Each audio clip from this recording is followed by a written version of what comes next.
Please put your hands together and warmly welcome Mr. Graham Hancock.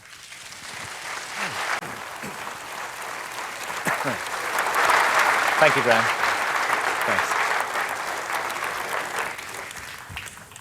Thanks. I've got volume here, have I? Yes.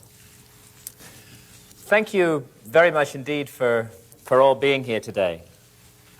I was just listening to what Graham Birdsall was saying about my past career, and I was thinking how I got into all of this from being a journalist working on The Economist. It actually happened because of repeated visits that I made to Ethiopia, and the claim that Ethiopia makes to possess the lost Ark of the Covenant. This claim was ridiculed by scholars, but as I began to look into it, I found that it rests on very solid foundations, and I ended up writing The Sign and the Seal. And that book, the research on that book, took me to Egypt, because, of course, the origins of the Ark of the Covenant lie in Egypt and in the exodus of the Israelites from Egypt. And when I went to Egypt and began looking into that civilization, I realized that I was confronted by an extraordinary mystery, a mystery that Egyptologists had never satisfactorily explained, or at any rate, if they tried to, their explanations certainly didn't make sense to me. I remember reading a book called Archaic Egypt by Professor Walter Emery, now deceased, but a great authority on his subject. And he drew attention to curious similarities between ancient Sumerian civilization in Mesopotamia and the archaic Egyptian civilization. And while he could find no strong evidence of a direct influence of ancient Egypt on Sumer, or of Sumer on ancient Egypt, he found that these similarities couldn't be explained away as coincidence, and he put forward an interesting hypothesis. He asked, what if an earlier unidentified civilization, a remote third-party civilization, had influenced both Egypt and Sumer, passed down a legacy to both of them, and what if the similarities between these two cultures were explained by that remote common influence? And I thought this was a very interesting idea and one worth pursuing further. And in fact, more than anything else, it was that seed planted by Professor Walter Emery that led me to research and write Fingerprints of the Gods.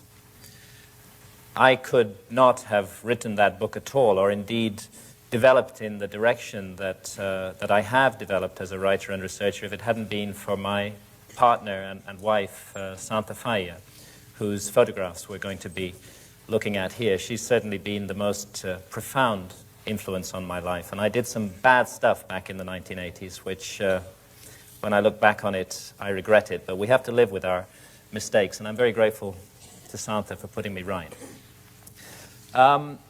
Many other people also who I need to thank, and without whom Fingerprints could not have been written. Researchers, people working in the field of the mystery of the origins of civilization over the last 100 years or so, going back as far as Ignatius Donnelly, who wrote Atlantis, the Antediluvian World in the 1880s.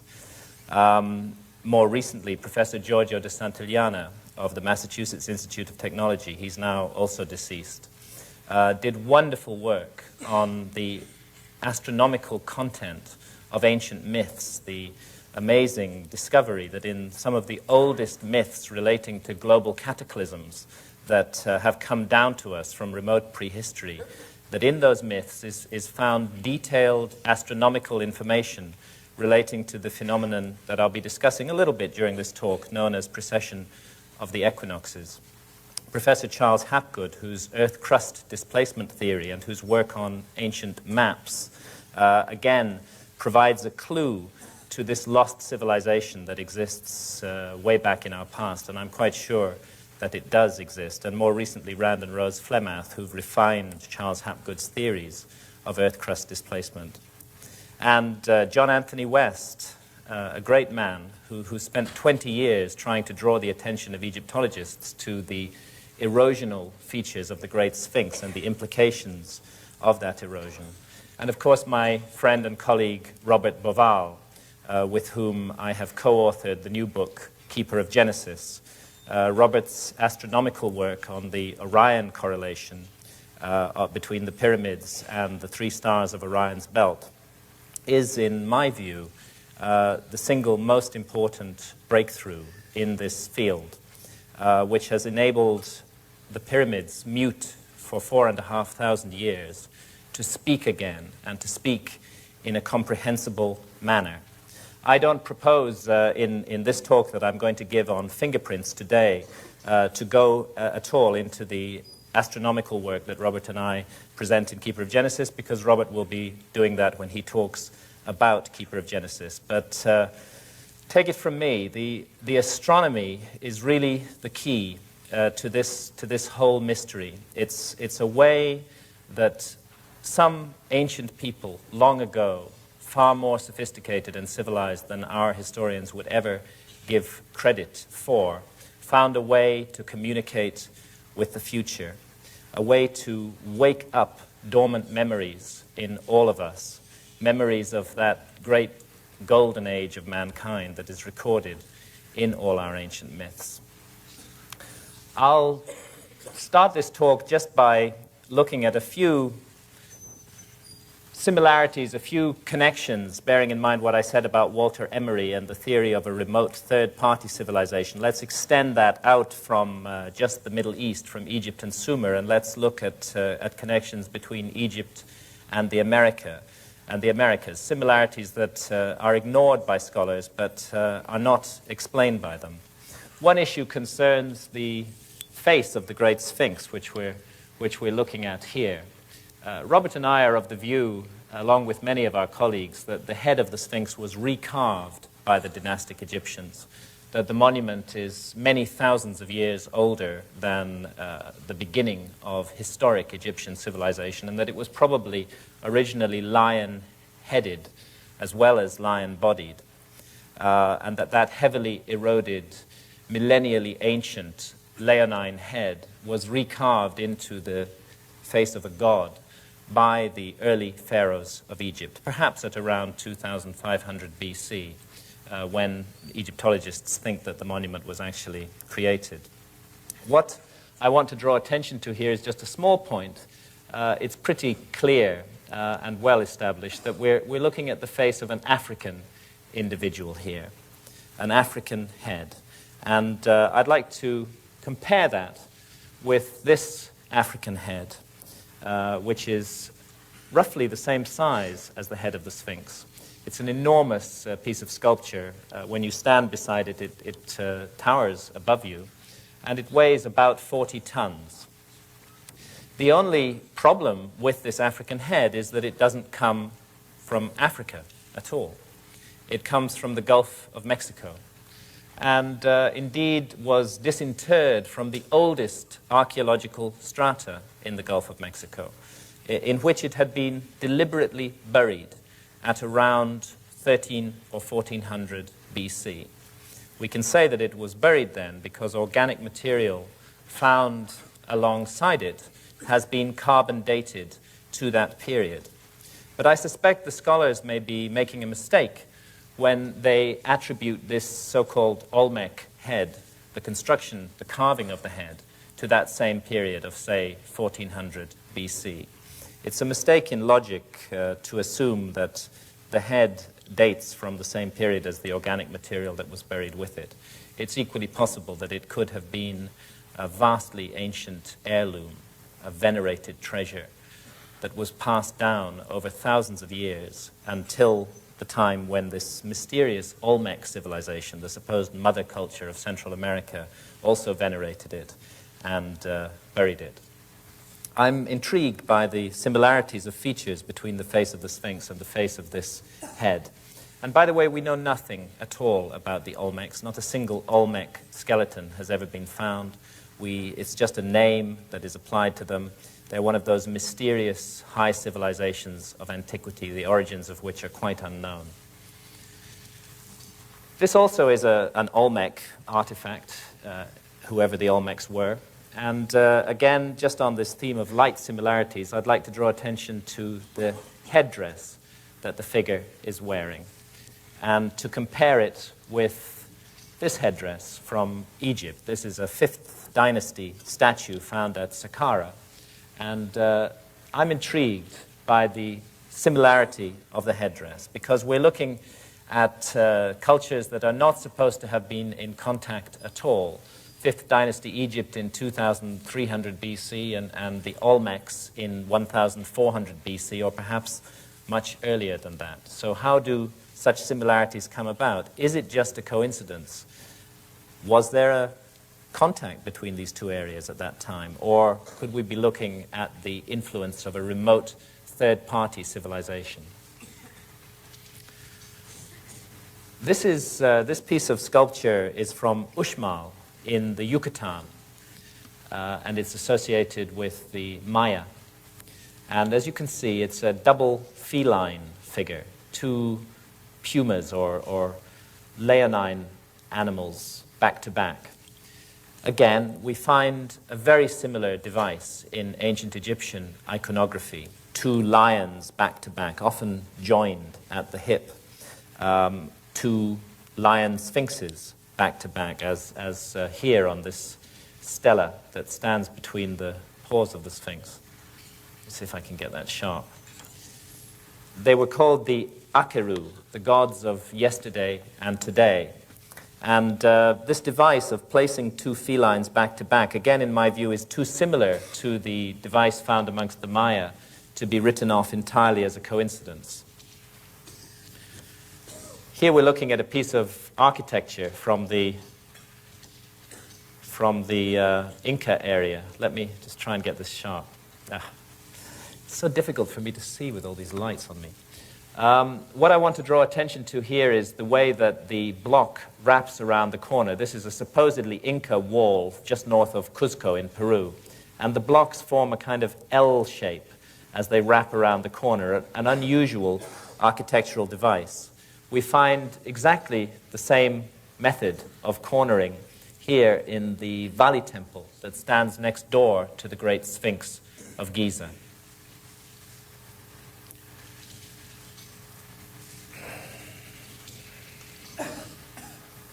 Excuse me, I'll get the hang of this in a minute. A method of joining two blocks of stone together. This photograph was taken at Tiwanaku in Bolivia, in the high Andes. And Tiwanaku is a very mysterious city, and I'll be touching on it in a few moments. What I want to draw attention to here is this imprint of a metal bar, which once joined these two huge blocks of stone together. Of course, the metal bar has long since been removed, vandalized, melted down. But this particular form of architecture is not found anywhere else in the Americas. But it is found in Egypt. We find it at Philae, at Elephantine, and also here at Dendera in Upper Egypt. The same method of joining stone blocks together. And here we're on the island of Suriqui in Bolivia, on Lake Titicaca, looking at a traditional method of boat design. It's one of the few places on Lake Titicaca where these boats are still built, these reed boats with high, curving prows. And according to local tradition, the design of these boats was brought to the Andes by the gods, by the Viracochas, as they were called, gods who were remembered as being tall and pale-skinned and bearded, who'd come from across the sea to South America in a time of turmoil and darkness after a great catastrophe, and who had brought with them this kind of boat design and many, many other skills, advanced skills of civilization. I'd like to compare this high-prowed boat with this design from ancient Egypt, the so-called solar boat of Khufu, which was found buried beside the Great Pyramid of Egypt, off the southern face. It's much bigger than the boats on the Andes, but the design is eerily similar. And this design has been studied by marine experts, and what they've concluded is rather interesting. They conclude that although the materials used both in the Egyptian boats and in the Andean boats are not suitable for sailing on the open seas, the design that is incorporated in these boats could only have been evolved by a people with a long and solid tradition of oceanic navigation, people who needed boats that could cut through high waves and breakers. And the suggestion is, could this design be a very ancient legacy that was passed down and received both by the Egyptians and by the peoples of the Andes and expressed in the kind of boats that they made? In both areas, such boats are associated with the gods. The ancient Egyptians called their gods the Niteru, and they said that they had come from a land far away to the south, a land called Ta-Niteru, across vast expanses of ocean. So whoever they may have been, these gods, above all else, were navigators and seafarers. And navigators and seafarers need maps if they're going to sail around the earth. Now this map is a modern map, and I picked it up at the Library of Congress in the United States. It's an azimuthal equidistant projection centered near Cairo. And in common with all modern maps, it incorporates a number of advanced features. It incorporates highly accurate longitudes, and particularly relative longitudes. And it incorporates an advanced map projection. It isn't easy to represent a spherical object, the Earth, on a flat piece of paper, and to do so with a considerable degree of accuracy. And this is a problem that cartography has had to overcome. So we find good map projections which require advanced mathematics and good relative longitudes. Interestingly enough, there's a category of ancient map which also shows these modern features and which doesn't fit with the received view of the development of human history. One of the most famous of these maps is the Piri Reis map. And I'm showing it here because I want to compare the projection of this map with the projection here centered on Cairo. Notice the west coast of Africa and the east coast of South America, and coming down here to the Antarctic Peninsula, tonguing up towards the south of South America. It's that precise projection that we find on this 1513 map. Again, there's the west coast of Africa, the east coast of South America. And coming down here, we find a representation of the northern Antarctic Peninsula. In 1513, when Piri Reis drew the map, Antarctica had not been discovered. In fact, it wasn't discovered until 1818 by our civilization. So there immediately is one anomaly on this map. And another anomaly is the mathematics used in the map projection. And a third anomaly is that it incorporates highly accurate relative longitudes. To do longitudes accurately on maps requires a chronometer, a marine chronometer that will keep accurate time at sea. And again, this was something that our civilization couldn't do until the late 18th century. So this map, fragmentary though it is, appears to incorporate many features that are not supposed to have been known about in 1513. Piri Reis explains why in these texts that he wrote on the map. He was a Turkish admiral, and he wrote these texts on the map. And what they say is that the map is not his own work. It's a work of synthesis.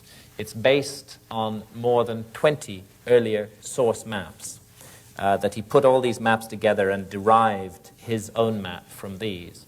And unfortunately, the source maps that Piri Reis used have not survived. Is it possible that the advanced features of this map originate in those lost source maps, which Piri Reis told us went back in some cases to before the time of Christ and had come from the long-lost library of Alexandria in Egypt? Another strange thing about the appearance of Antarctica on this map, it's been studied by US Air Force cartographers, and their view is that what we're actually seeing there is the subglacial topography of Antarctica. Antarctica as it looks underneath the ice that now covers it. And this raises the question, how long has Antarctica been covered with the 2-mile thick ice cap that we now presently see on it? Such questions would be irrelevant if there were no other maps in this category. If the Piri-Reis map stood alone, the most sensible thing to do would be to dismiss it as a coincidence. But it doesn't stand alone. There's hundreds of other maps that incorporate this same information at a time when our civilization had not yet acquired that information. This is the Mercator map. Mercator is rather famous for his Mercator projection that still dominates most atlases today. It's a 16th century map, and it shows Antarctica 300 years before Antarctica was discovered.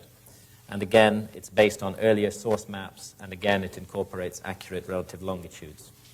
So also the Orontius Phineus map that we're looking at here, another 16th century map. Mercator includes it in one of his atlases. And here we see Antarctica looking a little bit different, with mountains clearly visible along the coast and rivers running down from those mountains in places where great glaciers are known to run today. It looks on this map as though Antarctica is partially deglaciated. The center of the continent appears to be featureless and ice-covered, but the coast is showing these unglaciated features. What might that mean? This is a map by Philippe Bouache, an 18th century geographer, still a good 100 years before the discovery of Antarctica. And it shows the continent as a kind of archipelago, two major land masses divided by a clear waterway running between them. I wonder where he got that idea from. There's a redrawing of the Mercator map and the Orontius Phineus map and the Bouache map. And here to the right, based on seismic surveys conducted in International Geophysical Year in 1958, is a view of what Antarctica actually looks like underneath all that ice that now covers it. We're looking at the subglacial landscape of Antarctica here.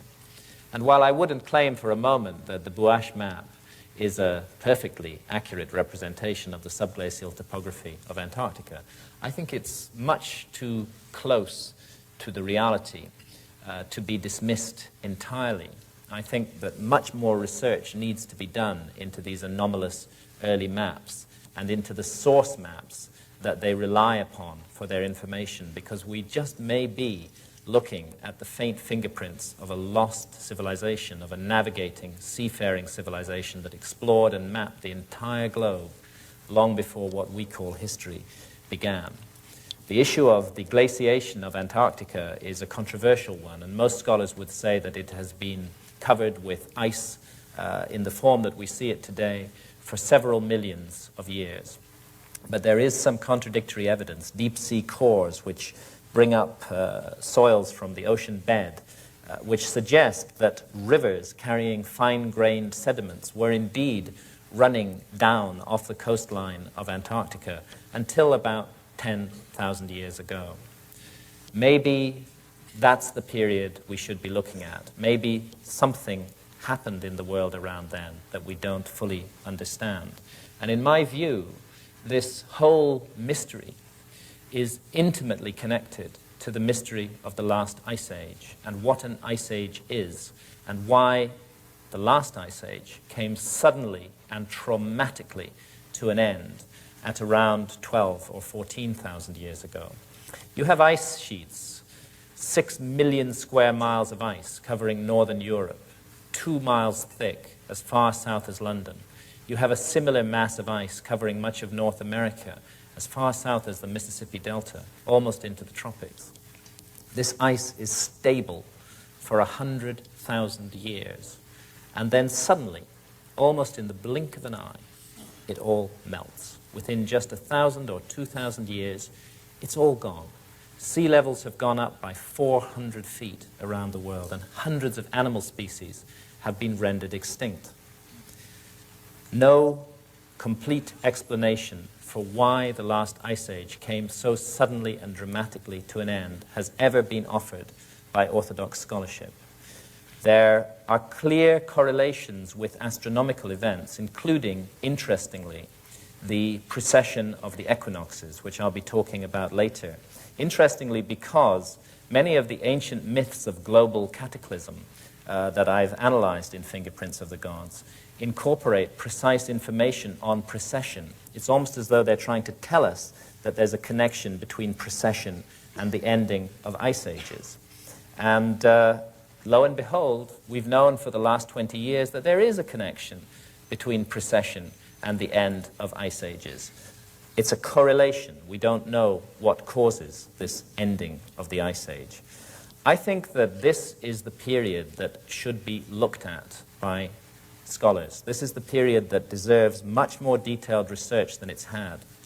A period in which something awful happened to the Earth, something that brought about a dramatic, tumultuous change, a period in which the face of the Earth was almost literally wiped clean, and a period in which it's perfectly possible, perfectly reasonable to suppose that a high human civilization could have been almost entirely obliterated, leaving only a few survivors and only a few traces of itself for us to wonder at in later times.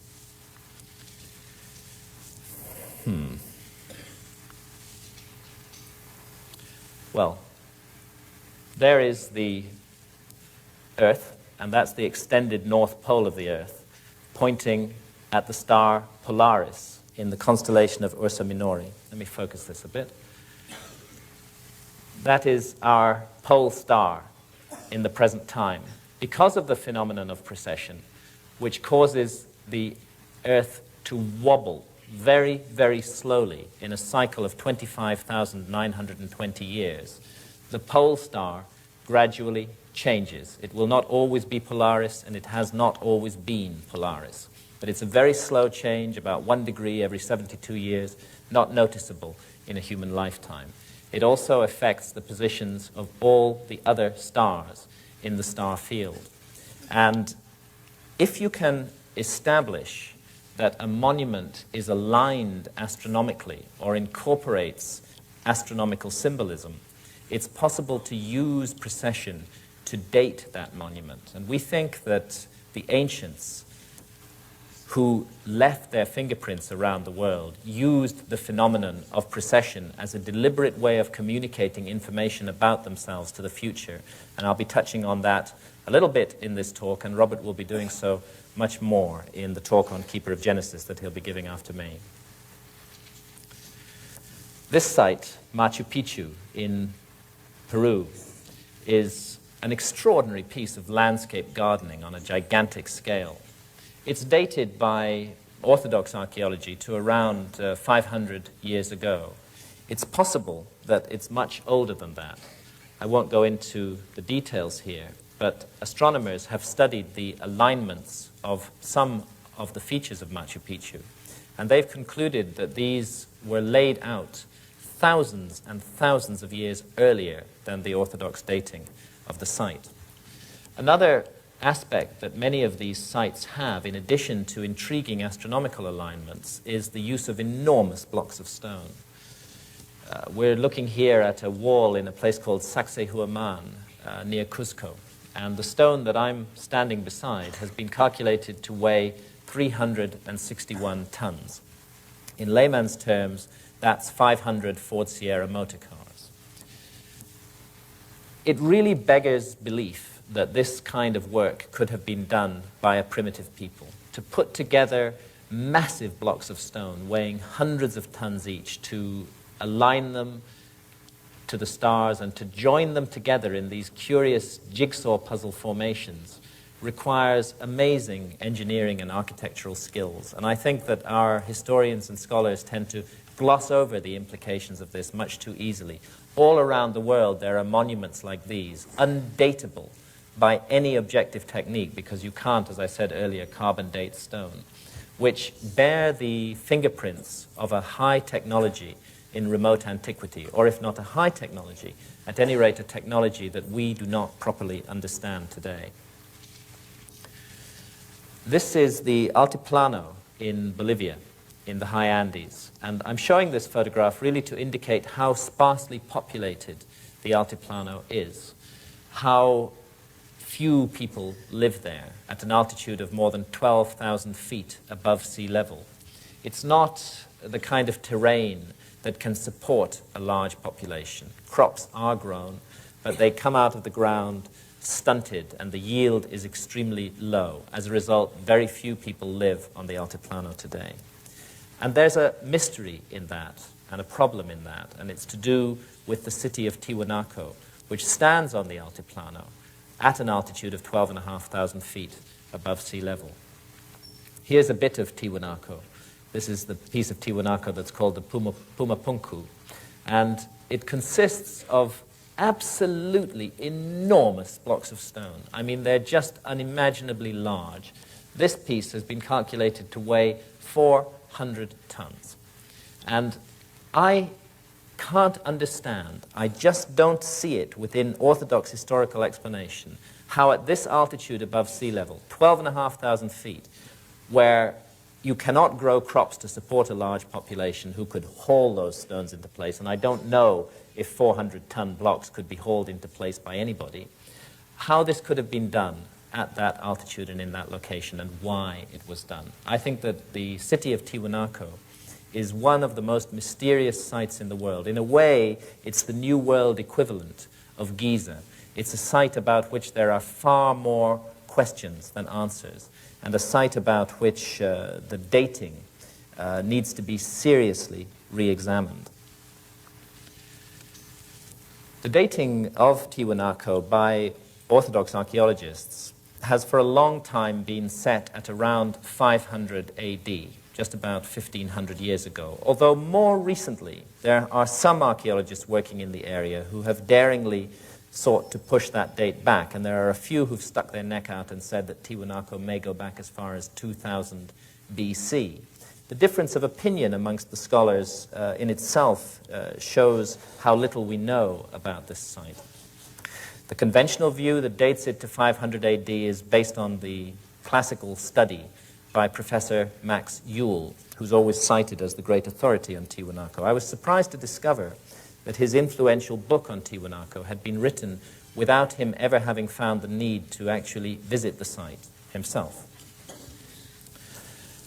Another scholar also worked on the site, Professor Arthur Poznański from La Paz University, and he not only visited Tiwanaku, he lived there. He lived there for the best part of 50 years, and he took very careful measurements of every aspect of the site. And he studied in particular the astronomical alignments of the site. We're looking at one of the Tiwanaku structures, the Kalasasia here, photographed in the afternoon with the sun setting towards the west. There's another astronomical phenomenon that can be used for dating monuments, and it's called the obliquity of the ecliptic. The Earth has a tilt. The axis of the Earth is tilted, and this tilt, although not many of us know it, changes very slowly like that. It nods in space in a slow cycle of about 41,000 years. And the effect of the changing obliquity is to cause the sunrise, the position of sunrise at either of the solstices, the longest and shortest days of the year, to change very slowly along the horizon. And if you can establish that certain structures were aligned to a solstitial rising of the sun by a people who normally were extremely accurate in what they did, and if that alignment is out, it's suggestive of an older date for the site. Poznański, to howls of derision from his fellow scholars, pointed out that the solstitial alignments of certain monuments in Tiwanaku were out. And when he calculated the time when those alignments would have been perfectly exact, he came to around 12,000 years ago. And he suggested daringly that Tiwanaku might be the oldest city in the world, that it might originally have been laid out and aligned to the solstitial risings of the sun 12,000 or more years ago. Of course, his view is not accepted. It's universally ridiculed by our scholars. And yet there are aspects of the Tiwanaku site which strongly support the notion that it's extremely ancient. One of them is this monument, known as the Gateway of the Sun. All these names that are given to structures at Tiwanaku are entirely arbitrary because we know nothing about the people who built Tiwanaku. When the Spanish first arrived in the Andes, they asked the Incas, "Did you build these monuments?" And the Incas laughed. They said, "No way, we didn't build these monuments. These monuments were built thousands of years ago by the gods." Well, such ideas are considered to be whimsy by our scholars, and yet they may not be whimsy. Let's have a look on the reverse of the Gateway of the Sun. And what I want to draw attention to here is this feature, this frieze that is carved on the reverse of the Gateway of the Sun, and this particular aspect of it here. I don't think I'm hallucinating.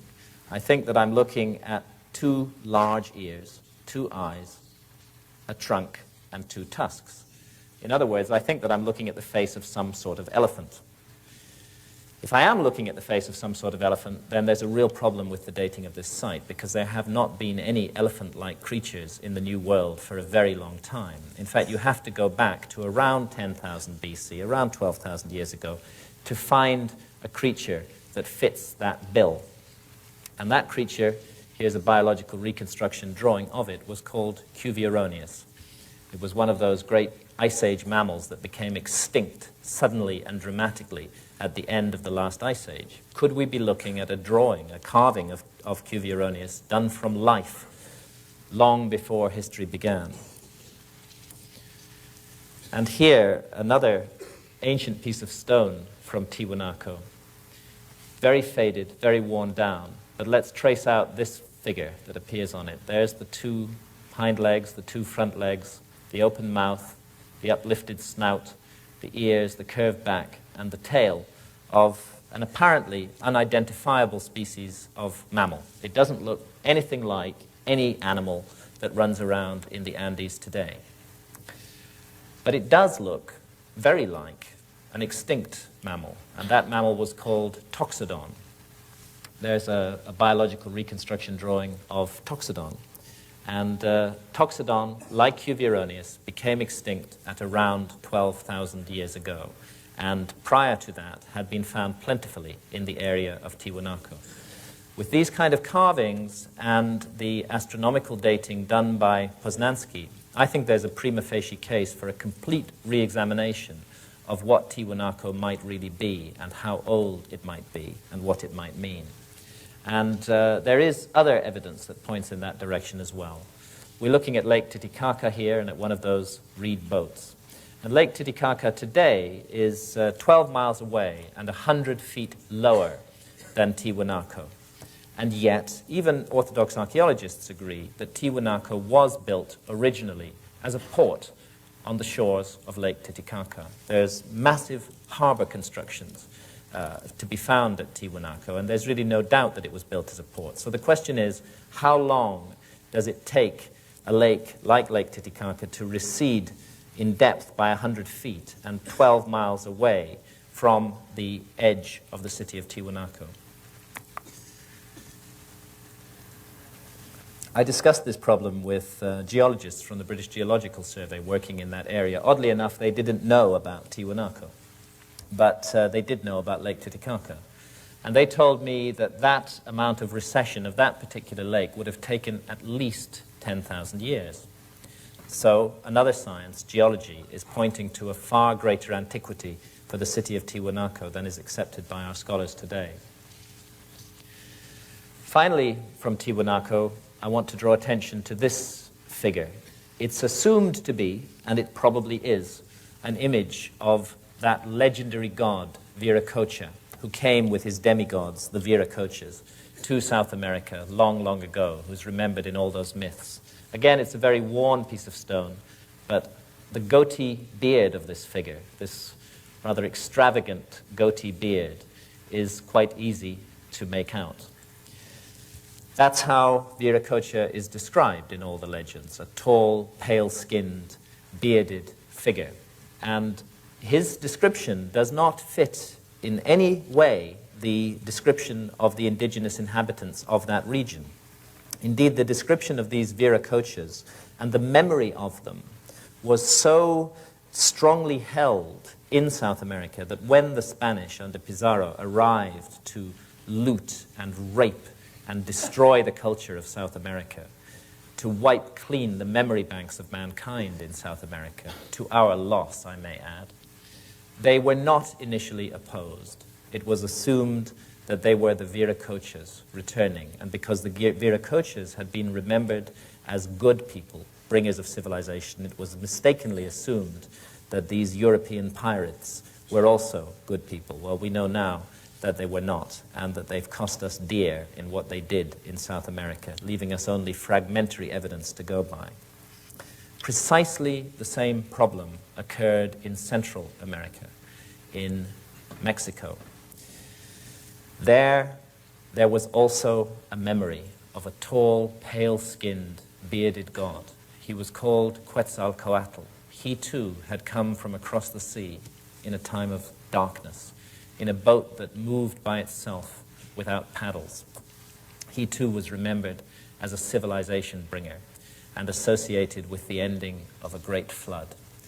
And in Central America, as in South America, the Spanish, in that case under Cortés, were again initially welcomed because they were assumed to be Quetzalcoatl and his demigods returning. This memory of pale, bearded figures who do not look like Central American Indians is reflected in many stone carvings that are found in the earliest archaeological strata of Central America. I'll just show you a few of those bearded faces. Here from Monte Alban, and here a bearded figure with obviously not Central American Indian features from the Olmec area along the Gulf of Mexico. This figure would be dated at least to 1300 BC and may, on the same reasoning as those Olmec heads, be much older than that. The slide has not dropped there, but never mind. There's another bearded figure, again from Monte Alban. And it's in precisely these same ancient archaeological strata that we find these African heads. The presence of African individuals in the oldest strata in Central America and of bearded Caucasian-looking figures in the oldest strata of Central America, and the fact that they're together in the same strata cannot be explained by the orthodox theory of history, which has Europeans and Africans arriving in Central America at the time of Columbus and not before. This figure is from Chichen Itza in the Yucatan. It's a god called Shakmul, and it's associated with the grisly rites of sacrifice that were practiced throughout much of Central America. The plate that Shakmul is holding across his belly was for the reception of freshly butchered human hearts, and the sacrificial victim would have approached this gruesome figure up a set of stairs here, would have been marched round behind him, placed on an altar in back there, and ritually murdered.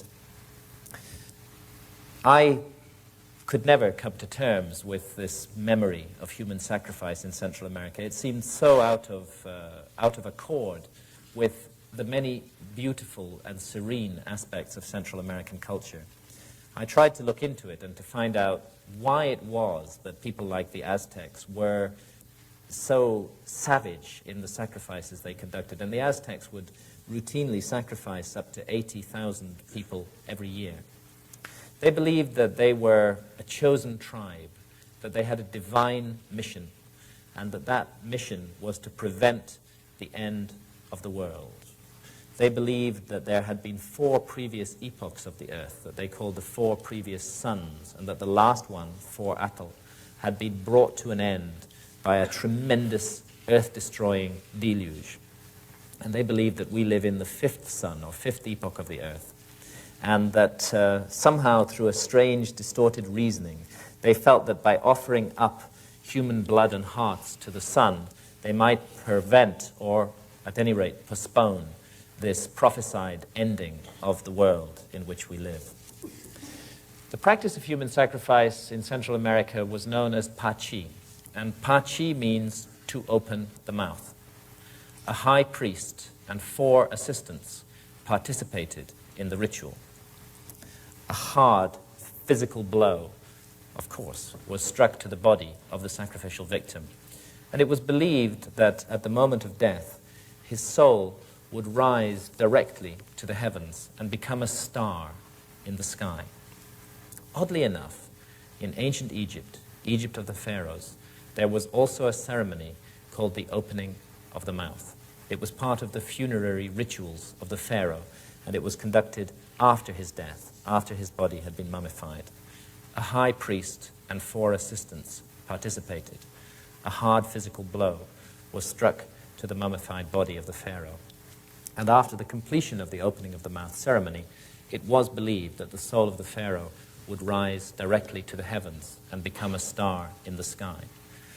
Are we looking at just another amazing coincidence here?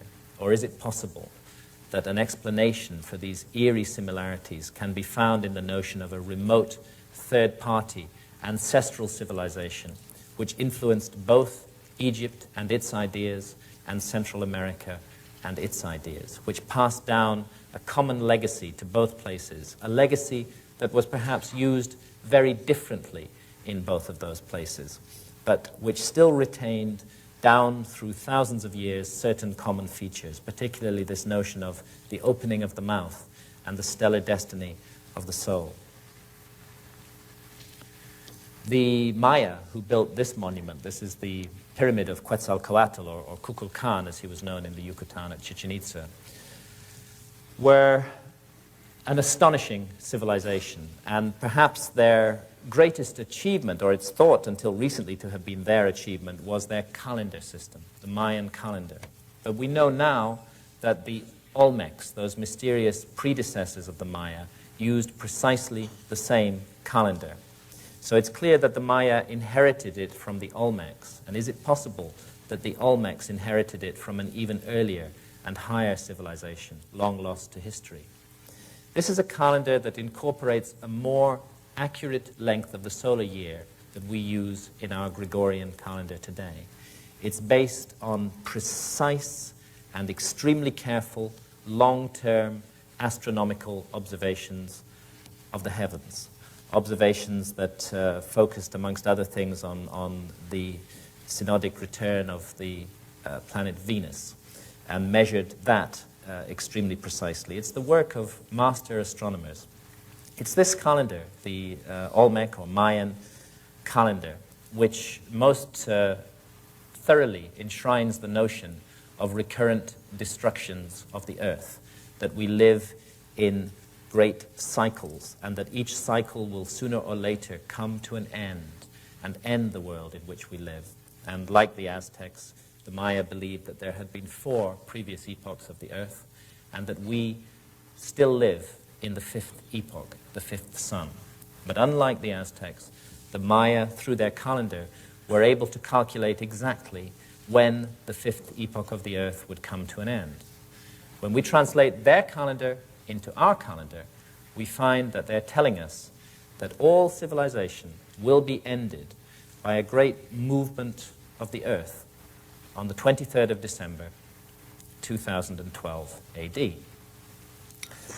I promise that I'm not running up and down Oxford Street in a sandwich board, crying that the end of the world is nigh. I sincerely hope that the end of the world is not nigh. I would like my children and all our children to have a bright and happy future in this garden of experience that we call the earth, and the opportunity to learn and to grow and to face challenges just as we have all done. But I don't think that we should write off the warnings that have come down to us from the past as though they certainly have no meaning, because these warnings have come down to us from wise people, people whose origins we really do not understand. And I'd just like to mention in passing that all of these warnings also say something else. They say that the destruction of the world is not entirely an act of God or nature, that in some mysterious manner we ourselves are always involved in it. We ourselves, through our actions, through our cruelty, through our materialism, play a role in the destruction of our environment. And when I look around the world today at the force of evil that is rampant in the world, the destruction, the murder of children, the cruelty, the awful things that human beings do to each other, using one another, as though they're just objects, I can't help getting an eerie shiver of apprehension at that Mayan prophecy that the end of our civilization may indeed come before too long. Maybe it's not too late. Maybe we can do something about it. Maybe we can wake up to the spiritual desert that we've created on this planet and look to who and what we really are. And if we're going to do that, I'm convinced we have to go back to the ancient wisdom and listen to the voices of the past and listen to that accumulated experience and knowledge of mankind that we so blithely write off just because we imagine that we're the apex and pinnacle of creation. If civilizations rise and fall, if mankind has climbed more than once to the pinnacle that we've reached today, then all of this is entirely possible. The people who made this monument had an amazing knowledge of astronomy, because this monument is what's called an equinoctial marker. Every year on the spring equinox, the figure of a gigantic feathered serpent is seen to undulate up and down this stairway for a little bit over 3 hours. It's an illusion of light and shadow, a trick. But it's a trick that is achieved by the precise geodetic positioning of this monument. These were a people who had observed the heavens very, very closely and who had a science of positioning monuments on the ground so that they would signal particular moments of the year. No mean feat, and not something that we should regard as the work of primitives. We're looking at the great city of Teotihuacan in Mexico, just 35 miles from Mexico City Airport. Richard Hoagland, in his talk earlier on, referred repeatedly to the importance of latitude 19.5 degrees north. Perhaps it should come as no surprise that Teotihuacan stands on latitude 19.5 degrees north. It's an extraordinary and mysterious place. Very little is known about it. It's thought to be about 2,000 years old. It was already vastly ancient when the Aztecs came across it, overgrown and in ruins, and they, attaching to a thread of ancient tradition, gave it the name Teotihuacan. And Teotihuacan means the place where men became gods. Somehow there's a suggestion that these pyramids, the Pyramid of the Sun here and the Pyramid of the Moon, as they're arbitrarily called, were connected or involved in a process that led to the spiritualization of human beings. And hold that thought, because precisely the same idea is connected to the pyramids of Egypt, of far-off Egypt. Mexican tourists looking down the so-called Way of the Dead from the Pyramid of the Moon at the Pyramid of the Sun in Teotihuacan. The Way of the Dead has recently been researched by archaeoastronomers, and they've concluded that it's a terrestrial diagram of the Milky Way, that it represents the Milky Way on the ground. Also interesting because in the ancient Egyptian system of ideas, as Robert will be explaining in much more detail later, the River Nile was seen as the terrestrial counterpart of the Milky Way, the winding waterway in the sky. And a closer look at the Pyramid of the Sun. Its base is almost identical in length to the base of the Great Pyramid of Egypt, but its height is a little bit shorter. But both monuments have a number of things in common in addition to their pyramidal shape. And what they have most in common is the mathematical value pi. Pi is a little bit over 3.14. And it's the formula that we need to use in order to calculate the circumference of any circle or sphere from its radius. If we know the radius of a circle, all we have to do is multiply it by 2 pi, and we'll get a precise printout of the circumference of that circle. In this case, if you take the height of the Pyramid of the Sun and multiply it by 4 pi, you get an exact printout of the perimeter of the base, which is odd because the Central American peoples are not supposed to have had any knowledge of such abstruse mathematical ideas as pi.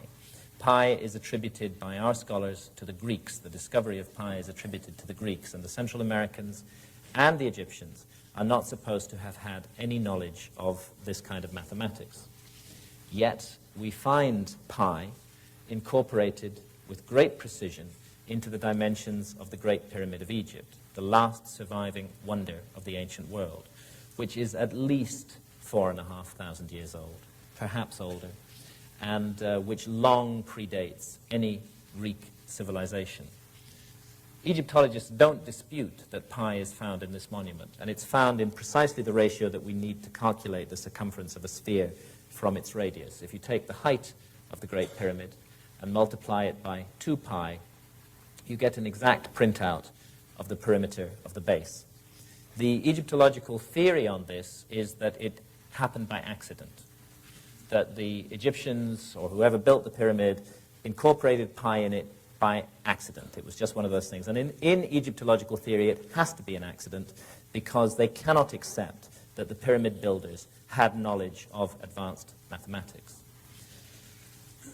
I do not think it's an accident, and nor do any of my colleagues working in this field. And one of the reasons that we don't think it's an accident is to do with this phenomenon of precession, the wobble on the axis of the Earth that I've mentioned to you already, which takes place at a very precise rate.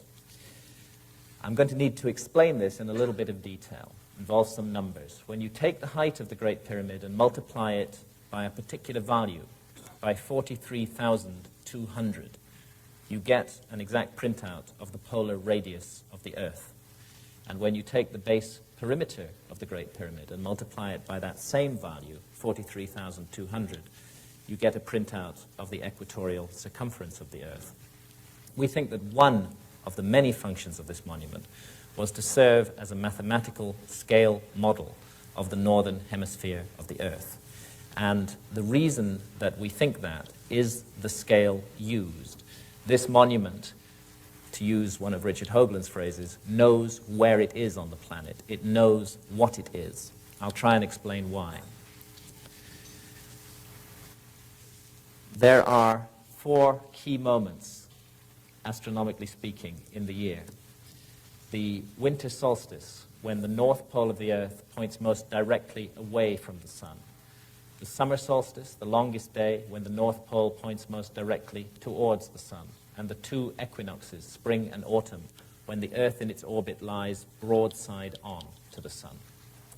It's an accident of the cosmos that in the plane of the Earth's orbit around the sun, which astronomers call the ecliptic, but of course at a vast distance away in space, are distributed 12 famous constellations. These are the 12 constellations of the zodiac.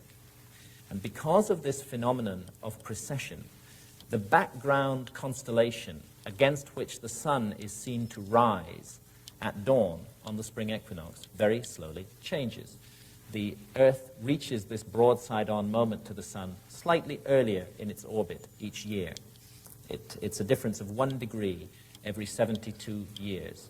The effect of this is that the ruling astronomical sign, the ruling constellation of the zodiac, which houses the sun on the spring equinox, very slowly changes.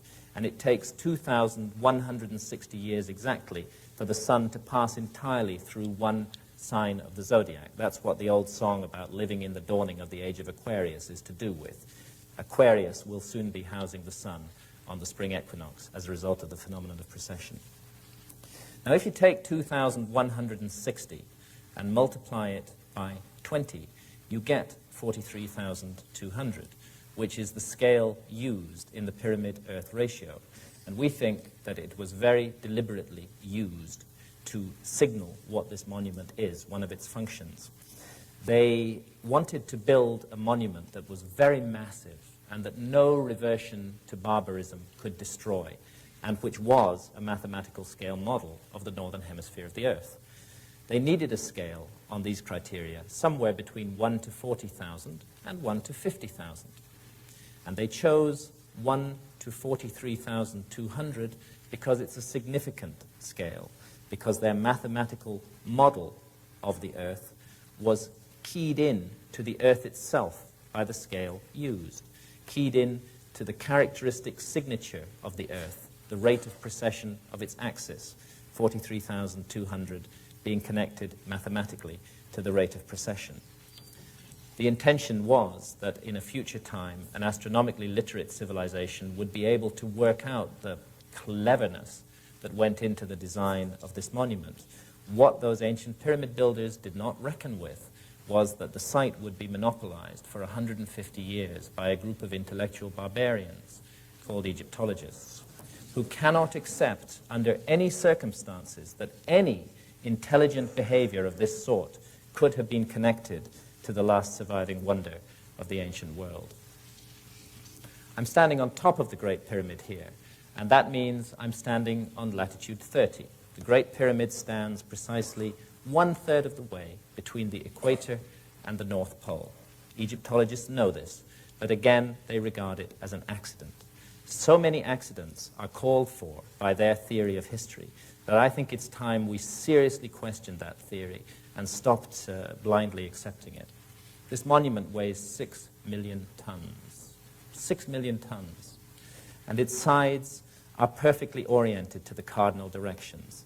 The north face of the Great Pyramid faces directly towards the North Pole of the Earth. The deviation is just 3/60ths of a single degree.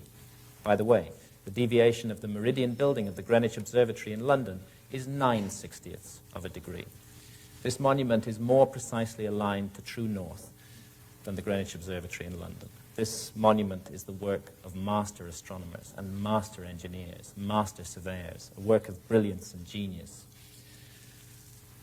a work that we should all stand before in awe, not with any certainties, but with open minds and open hearts. Above all else, Giza is a sacred place. It's a place of mystery and magic, a place that works on the imagination, a place that generates questions to those who do approach it with humility and with an open mind. We're looking at a cross-section of the Great Pyramid here along its meridian axis, north to south. And as you can see, it's plentifully equipped with shafts and chambers and galleries and narrow corridors. All of these features are engineering marvels. To create this kind of internal structure in a monument on that scale is an unbelievably difficult task. Let's take a quick tour around the Great Pyramid. We'll start by going down the descending corridor, and then I'll take you to the Queen's Chamber and the Grand Gallery, and finally the King's Chamber. But before I do so, I just want to mention a little bit about these 4 shafts here. The southern shaft of the so-called Queen's Chamber was found in 1993 to have a little door at the end of it. The shaft is 8 inches wide and 8 inches high, and it was explored with a high-tech robot camera in 1993. And as soon as that door was discovered, the research into the shaft was stopped in a most sinister and extraordinary manner. And at the end of our presentations, Robert and I will be presenting to you the latest information for what is happening concerning that door, and also concerning a chamber beneath the Great Sphinx of Egypt. And very disturbing things indeed are happening at Giza today, and we want to tell you about this, but we'll come to that later. Let's take a quick run around the Great Pyramid now. We'll start by going down the descending corridor. The descending corridor is perfectly straight. In fact, it doesn't vary by more than a quarter of an inch from perfectly straight along its entire 350-foot length. It's 3 feet 5 inches high and 3 feet 5 inches wide. And at the bottom of it, we find the subterranean chamber, so-called. Now, Egyptologists have a theory about this chamber, and everything is theory where the Great Pyramid is concerned, because the monument is uninscribed. There's nothing really in it which tells us what the chambers are for. It's all theory. The Egyptological theory about this subterranean chamber is based on its unfinished appearance, these fins of rock that we find at the western end, and the generally rough look of it. What they want us to believe is that after quarrying out more than 2,000 tons of rock from that perfectly straight descending corridor and painstakingly removing them from the bedrock under the Great Pyramid, and having finally got down here more than 100 feet below the base of the Great Pyramid, and having started to carve out this chamber from the bedrock, those whimsical ancient Egyptians at the last minute just changed their minds and decided to go no further, because the Egyptological theory is that this was originally intended to be the burial chamber of Khufu, the pharaoh who they think the pyramid was built for. So those ancient Egyptian builders, after doing all that incredibly precise work, well, they just changed their minds and they decided to stick the body of the pharaoh somewhere else in the Great Pyramid. Actually, the body of the pharaoh has never been found in the Great Pyramid. The Great Pyramid was found to be completely empty when it was first opened by the Arabs in the 9th century. And we think that this unfinished burial chamber routine is a load of bollocks. I mean, it's just absolute nonsense. These people knew exactly what they were doing. Everything they did had a purpose. You stand down in the subterranean chamber, you can hear somebody sing in the king's chamber, 250 feet above you, through all that mass of solid rock. The acoustic effects of this monument are extraordinary. And one thing that our friend John Anthony West has suggested, and I think it's a damn sight better theory than the theory of the Egyptologists, is that what they were actually doing with this chamber was tuning the pyramid, that they were tuning its acoustic effects. And when they had extracted precisely the right amount of rock from under the pyramid to hit precisely the right note that they wanted, that's when they stopped. That's why it looks unfinished. It's not unfinished at all. It was fulfilling a plan, a function. And everything about this site is planned, as Robert will be explaining in more detail when he comes to discuss our book, Keeper of Genesis. This is the so-called Queen's Chamber. We have to use these phrases, so-called, because all these attributions are arbitrary in this anonymous monument. And there, in the southern wall of the Queen's Chamber, that dark patch is the opening to the southern shaft. And it was into that dark place that that little robot camera was inserted in 1993, and after a journey of 200 feet, reached that mysterious door that we'll be talking about later. From the Queen's Chamber, we find ourselves in the Grand Gallery. It's 153 feet long and 28 feet high. It's a corbel vault. Each layer of stone is laid a little bit closer to the center line than the layer underneath it. And it bears around it millions of tons of pyramid. Remember, this is a monument that's at least 4,500 years old. I'm sure quite a few people in this room have been inside it and have walked up that Grand Gallery. It can be a little claustrophobic, but one thing you're sure of, when you're in there, you're safe. It's not like modern jerry building, where buildings fall down after 30 years. This is a work of architectural grandeur on an amazing scale, of architectural brilliance. To create a monument on this size and scale with a wonderful gallery in the heart of it like this, in the middle of an earthquake zone. There was a very bad earthquake there in 1992. It didn't touch the Great Pyramid at all. It caused massive disasters in Cairo, but the pyramids were unhurt by it. So again, we're looking at the work of geniuses when we look at architecture like this. Come to the top of the Grand Gallery, and you find yourself in the so-called King's Chamber, where Egyptologists assume, on no evidence, that the body of Khufu, that 4th dynasty pharaoh, was buried. We have to allow this chamber to speak for itself, and the way that it speaks is through the language of mathematics. It's a perfect 2x1 rectangle, for example. It's 34 feet 4 inches in length and 17 feet 2 inches in width. The half diagonal of the floor is equivalent exactly to the height of the chamber. So it's a sort of mathematical symphony in solid stone. And the stone used, by the way, is granite, which is interesting because there is no granite in the area of the Giza pyramids. The pyramid, main body of the pyramid, is made of local limestone, but the granite came from far away. The nearest granite is 500 miles to the south, and this pink granite came from Aswan in Upper Egypt. There are precisely 100 blocks making up the wall of the king's chamber, and some of those blocks weigh as much as 70 tons each, brought 500 miles from the south and then raised to 150 feet above the ground, supposedly by technological primitives. Does it make sense? I don't think it makes sense. Again, we're looking at a work of genius here. Now then, there I am in the supposed sarcophagus of Khufu. I mean no irreverence to Khufu, but I don't think he was ever buried in this supposed sarcophagus. I don't think it's a sarcophagus at all.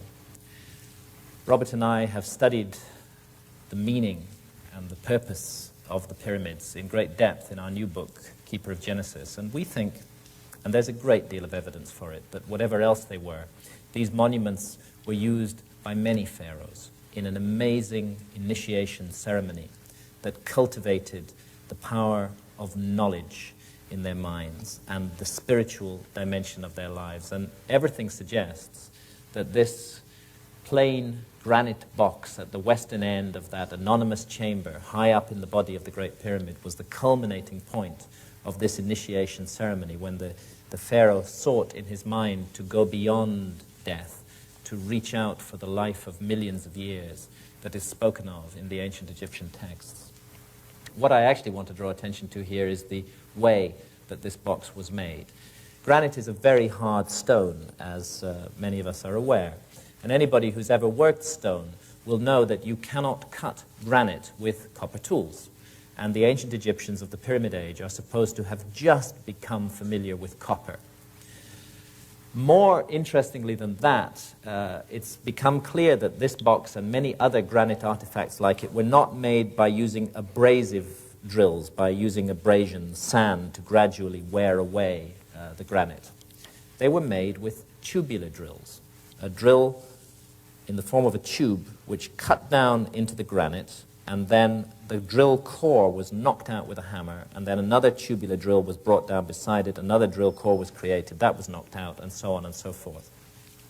The first real study of this was done by a great Egyptologist, Flinders Petrie, at the turn of the century, and he found many granite drill cores lying around Giza and at other sites in Egypt, and he did a close examination of these drill cores. You can learn a lot from a drill core, because the tooth marks of the drill are still embedded in it.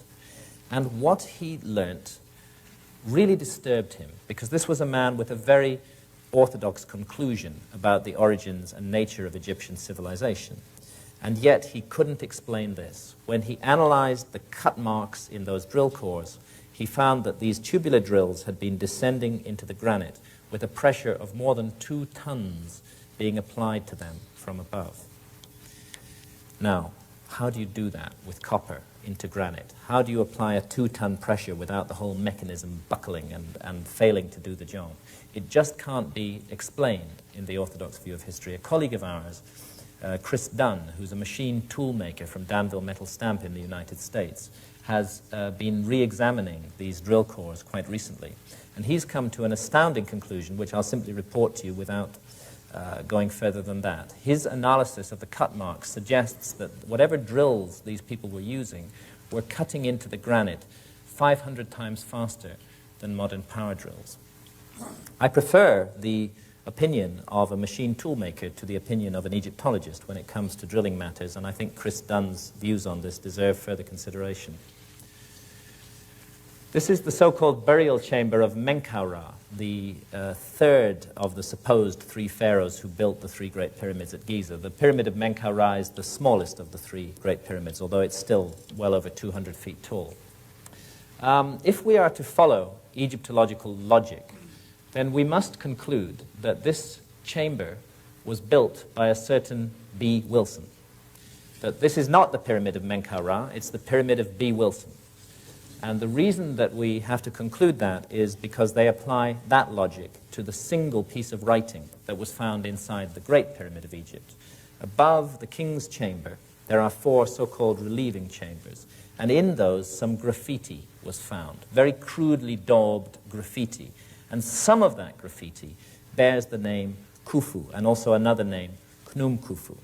And like drowning men leaping at straws, Egyptologists have concluded that because that graffiti is there, it means that the Great Pyramid was built by Khufu. I don't think that a little piece of graffiti in a chamber hidden away inside the Great Pyramid is a very solid piece of evidence to attribute such an important monument to a particular pharaoh. As a matter of fact, those graffiti may well have been a forgery. But even if they, by the original discoverer, Howard Vyse, but even if they aren't forgeries, it's just not enough for us to attribute the monument to Khufu on the basis of such slim evidence. Where B. Wilson wrote his name, we see a curved roof. It's a sort of barrel vault, and these are granite blocks that form the ceiling, and they were hollowed out from underneath. It doesn't look very prepossessing, but when you get above it, you begin to realize the construction problems that were involved in making this roof. there I am on the top end of those ceiling beams. This is how they look above. And I want to make clear there's no way that these blocks were lowered down from above, because this is an entirely subterranean chamber. And the only way it can be reached is through a long corridor system that finally culminates in the chamber. So all of these blocks were brought in through that long corridor system. They weigh 20 tons each. And as you can see, there's hardly room for me to crouch in the area where they've been placed. There just isn't enough room to position blocks of that size and weight in the way that we see them there. So again, like it or not, we're looking at the evidence of a building technology that we don't understand. And quite often, when we go to Giza, we pass by things like this without realizing what they really mean. If I can get it into focus, we're looking down on the Great Sphinx of Egypt from the side of the Great Pyramid. The Great Sphinx, as Robert will explain, faces perfectly due east. It's oriented precisely to due east. And it was made by cutting it out of solid bedrock. It's 240 feet long and 70 feet high, and it was carved out of solid bedrock.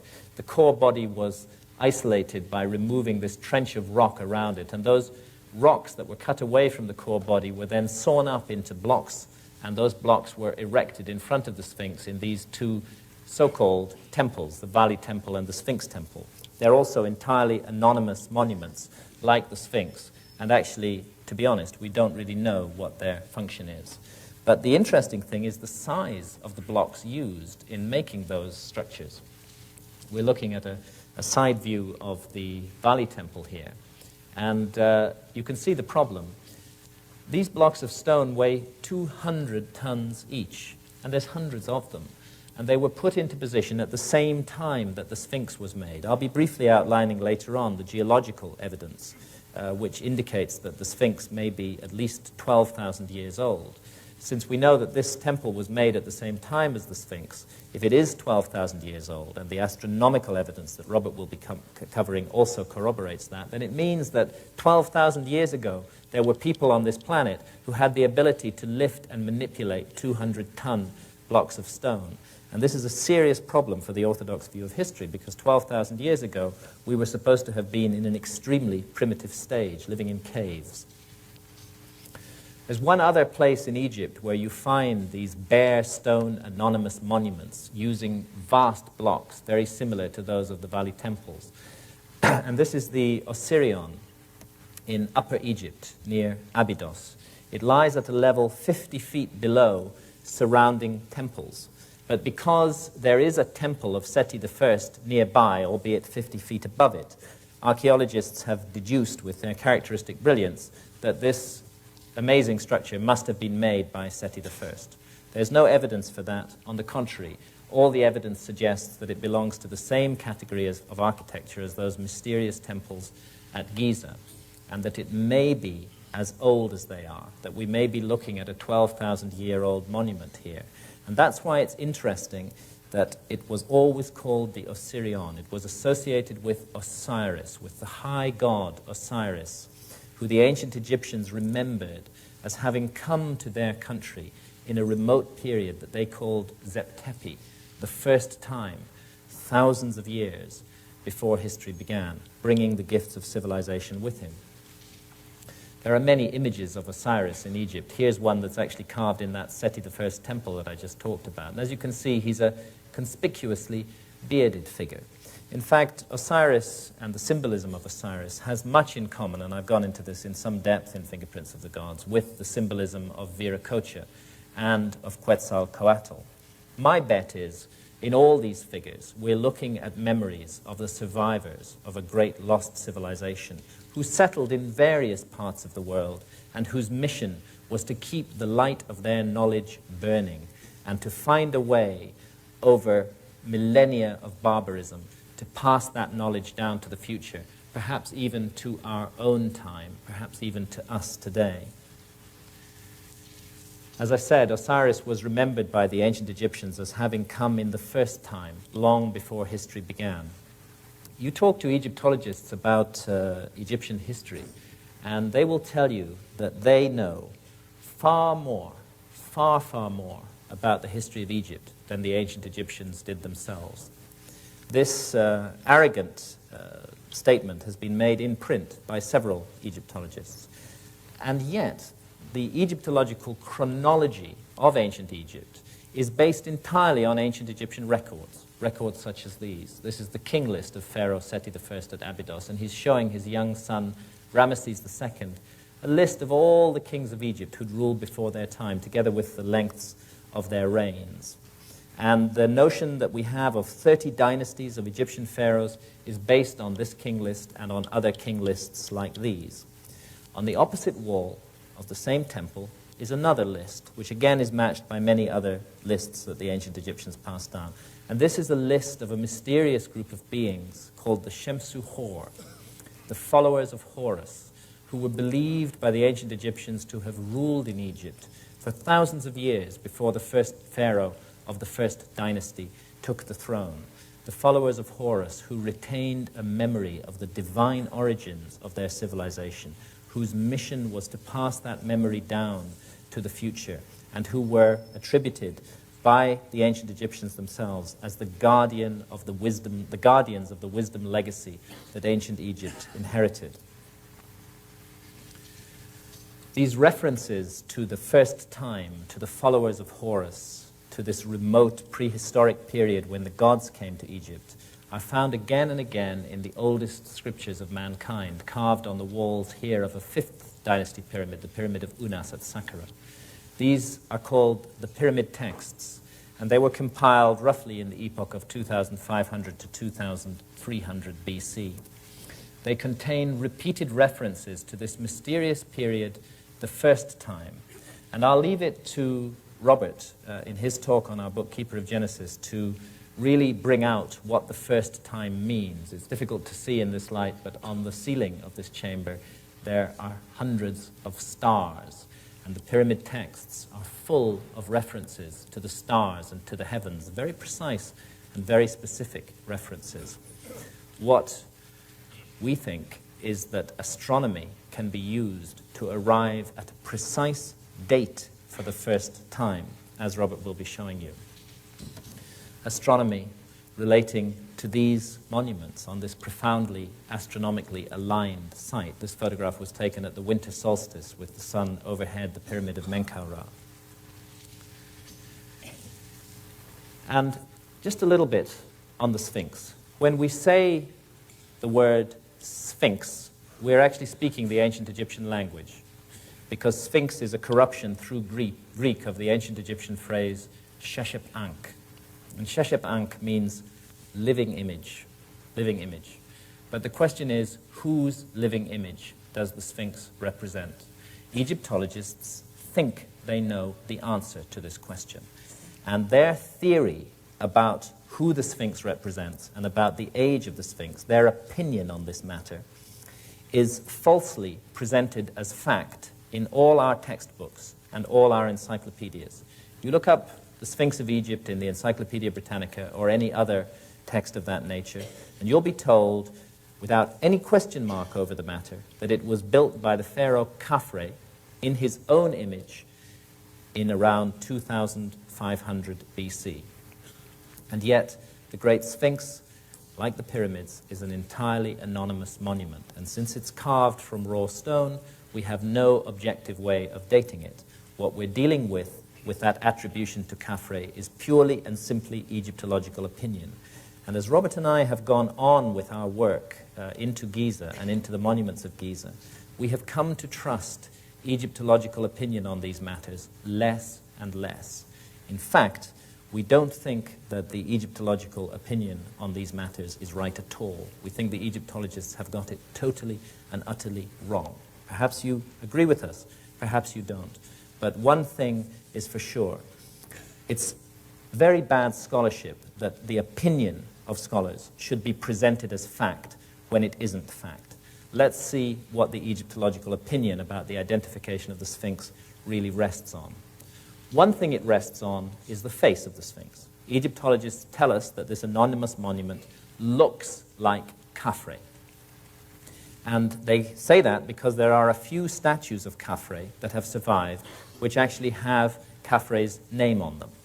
And so they compare the face of the Sphinx with the face of a known statue of Khafre, like this one, which is in the Cairo Museum.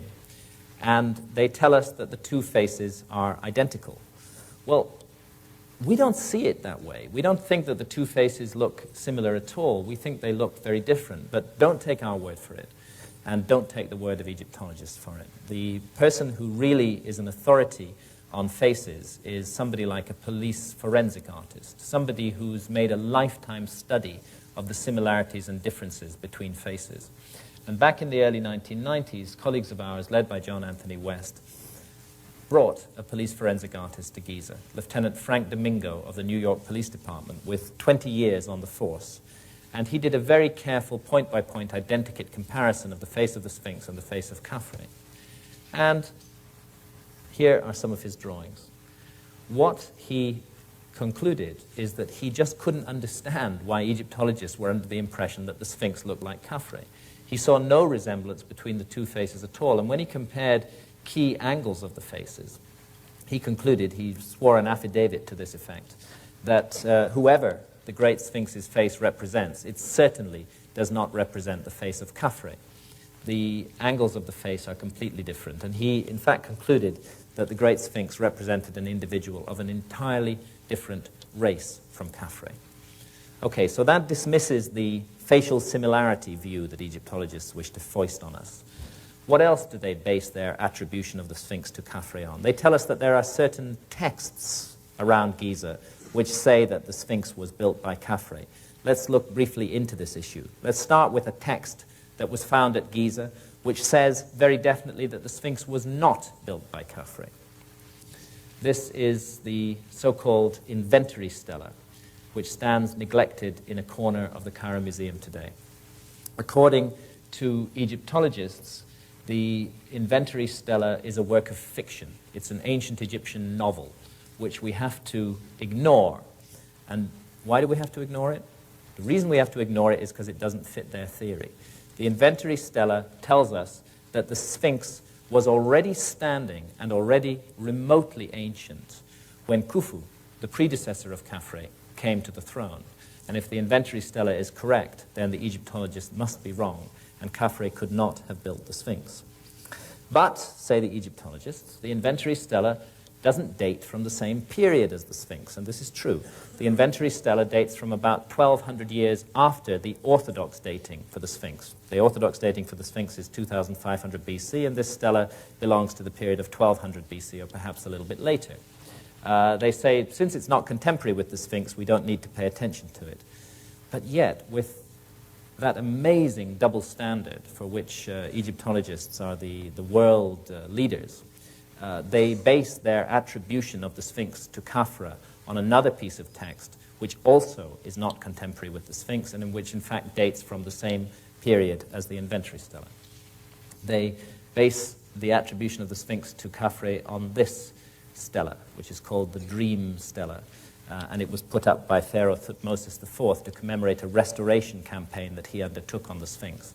And on this stela, amongst many other interesting texts which Robert will review, there is one single syllable, kaf. And because of that single syllable and nothing else, the monument is attributed to Khafre by Egyptologists.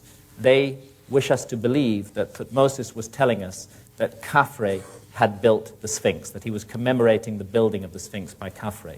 He might equally well have been telling us that Khafre was an earlier restorer of the Sphinx, or he might not have been referring to Khafre at all, because it's just a single syllable kaf. So, on such flimsy foundations, perhaps the most important monument of the ancient world has been attributed for the last century or so to a particular pharaoh in a particular epoch. We think that it's vastly, vastly older than that. And I'm not going to go into the details of that. Robert will give all the details in his talk on Keeper of Genesis. But what I will briefly mention is the geology. Between 1991 and 1993, the Sphinx was studied by Professor Robert Schoch of Boston University, a leading geologist and one of the world's recognized specialists in the weathering of limestone. And he was brought to the site by our colleague John Anthony West, who had noticed these curious erosional features on the side of the Sphinx, and particularly prominently on the trench of bedrock out of which the Sphinx is cut, which obviously was made at the same time as the Sphinx. This undulating profile, this scalloped undulating profile, and these vertical fissures that run down through the rock could not have been caused by sand erosion, and they could not have been caused by wind erosion. They could only have been caused by one thing, and that is exposure to a very, very, very long period of heavy rainfall. And Professor Robert Schoch has put his reputation on the line, and he's subsequently been endorsed in this matter by hundreds of fellow geologists and opposed by very few, when he says that what we're looking at on the Sphinx, these, by the way, are later restoration blocks, what we're looking at on the Sphinx and on the surrounding trench is classic precipitation-induced weathering. The problem is that in 2500 BC, when the Sphinx is supposed to have been built, Egypt was as bone dry as it is today. The climate conditions did not exist then, and they have not existed since, to cause this kind of weathering around the Sphinx. The last time that sufficient rains fell in the eastern Sahara to have caused such weathering, when the Sahara Desert was still green, was around the end of the last ice age, focusing us back again towards that period, that mysterious period when the ice age came suddenly to an end, around 12,000 years ago. Sooner or later, as you go around the world, as I did, looking at these sites, at the myths, at the monuments, at the memories that have been passed down, at the fingerprints of what becomes more and more real as a great lost civilization, you have to begin to ask yourself, if I'm finding the fingerprints, where is the body? Where is the rest of this civilization? Why do we find so little? And I'm convinced that the answer to this question lies in the cataclysm that brought the last ice age to an end. And as I said earlier, the ending of the last ice age is an enormous geological mystery, and we do not really understand what brought it to an end. But when you have millions of square miles of 2-mile thick ice melting in just a couple of thousand years, you are by definition looking at a cataclysm. We live on a planet that revolves around a star. In fact, the Earth is revolving around the Sun at 66,600 miles per hour, which means that we've traveled well over 70,000 miles tonight while I've been talking. If you stand on the equator of the Earth, you're spinning with the rotation of the Earth at 1,000 miles per hour. And our planet is subjected to the gravitational pull of the Moon that circles around it, and of neighboring planets in the solar system, and of the Sun itself. With all this massive rotational centrifugal activity, once you become conscious of it, you begin to realize how fragile our environment may really be. And back in the 1950s, a radical theory was proposed to explain the end of the last ice age by Professor Charles Hapgood in the United States. And Hapgood's theory of Earth crust displacement was endorsed fully at the time as to its physics by Albert Einstein. The theory has never been accepted by orthodox geologists, and I'm not sure if it's right, but I think it's worth consideration. Broadly, what Hapgood and Einstein were arguing is that from time to time, the entire outer crust of the Earth can move, shift in one piece around the body of the Earth. And when this happens, land that is in cold parts of the planet, close to one or other of the poles, and thus naturally covered by ice, is moved cataclysmically into warmer parts of the planet, and thus naturally melts very, very rapidly. And at the same time, land that's in warm parts of the planet is shifted into colder parts of the planet. And as I said earlier on, the work on Earth crust displacement that Hapgood and Einstein did has subsequently been refined in a very interesting manner by Rand and Rose Flemath in Canada, whose book, When the Sky Fell, I would urge everybody to read, because it's the most detailed analysis of the Earth crust displacement theory. What this theory offers is an explanation for the sudden ending of the Ice Age. Broadly speaking, it happened, Einstein said, because of the asymmetrical distribution of ice around the poles, the massive buildup of ice at the poles, and all these spinning rotational forces. Sooner or later, a trigger moment is reached, and the precessional wobble of the Earth comes into it, which causes all that asymmetrically deposited ice, that massive weight of ice, to exert sufficient thrust on the crust of the Earth to set the whole crust in motion. And such an idea does explain how we lose a whole civilization, indeed, how we lose a whole continent on which such a civilization might have grown up. Because according to the Earth crust displacement theory, the continent of Antarctica, which features in all those ancient maps, was not 17,000 years ago where it is today. Prior to the displacement of the crust, it was much further north, and the Antarctic Peninsula would have been entirely deglaciated and would have offered a comfortable environment for a high civilization to grow up. Then this shifting of the crust, which brings the so-called Ice Age to an end, moves Antarctica dead center onto the Antarctic Circle, and gradually the ice begins to build up over that continent, burying the remains, the body of that great lost civilization. As I say, I don't know if the Earth crust displacement theory is correct.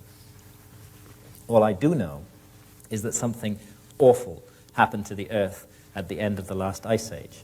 Maybe it isn't Earth crust displacement. Maybe it's some kind of more radical pole flip which involves the whole Earth moving in space.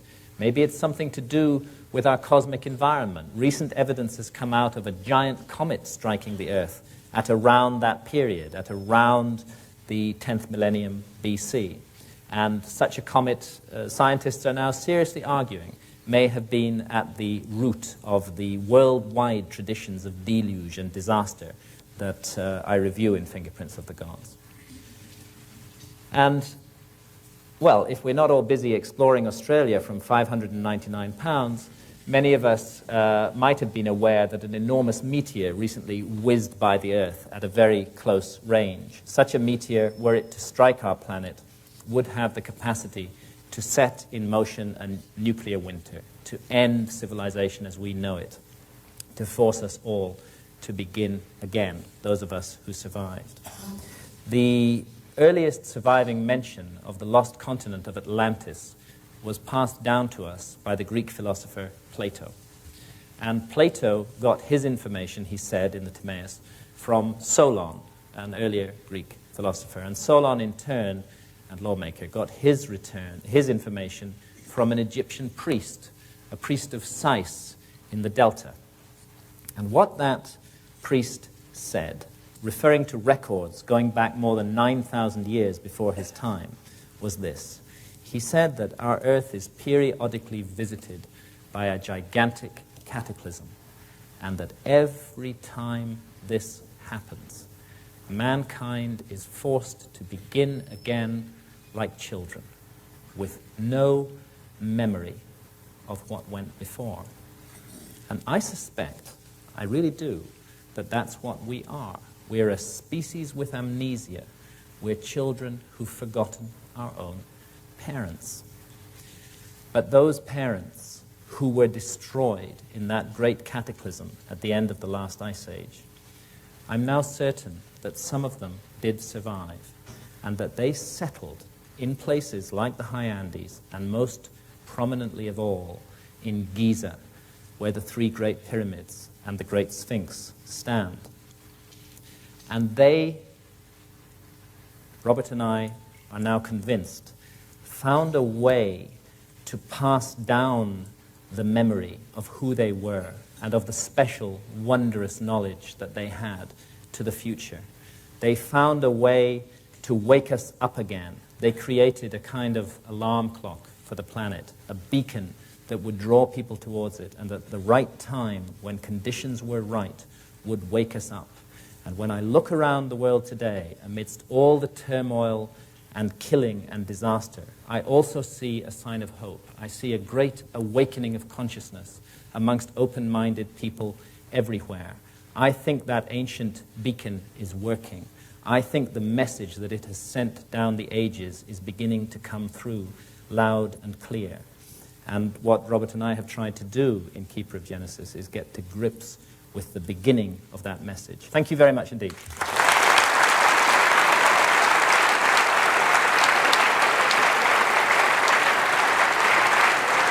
Mr. Graham Hancock, ladies and gentlemen.